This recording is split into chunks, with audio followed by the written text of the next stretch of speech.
कोल्हापूर चोरी प्रकरणी हंचिनाळ येथील एकाला अटक. कोल्हापूरमध्ये जबरी चोरीची घटना उघडकीस, अवघ्या 12 तासांत पोलिसांचा तपास यशस्वी.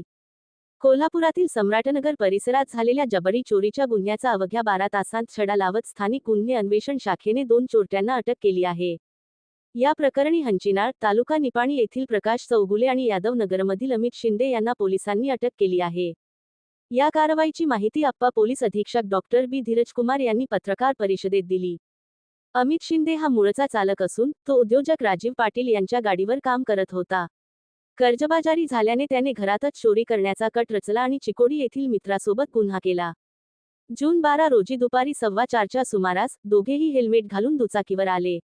घराच्या बाहेर ठेवलेल्या चावीनं दरवाजा उघडून त्यांनी आत प्रवेश केला आणि वयस्कर व्यक्तीस चाकूचा धाक दाखवत 3 गोदरेज लॉकर्समधील 440 ग्रॅम सोन्याचे दागिने आणि 75,000 रुपये रोख असा एकूण 50,25,000चा मुद्देमाल चोरला.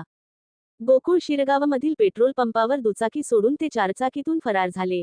पोलिसांनी तत्काळ तपास सुरू केला आणि सीसीटीव्ही फुटेजच्या आधारे गोकुळ शिरगावच्या लक्ष्मी टेकडी परिसरात सापळा रचत दोघांना अटक केली. गाडीतून 3 लॉकर्स, बॅगा, चाकू, हेल्मेट, रेनकोट असा मुद्देमाल सापडला.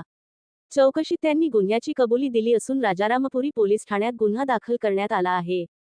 पोलिसांनी केवळ 12 तासांत हा गुन्हा उघडकीस आणल्यामुळे त्यांच्या कार्याचं सर्वत्र कौतुक होत आहे.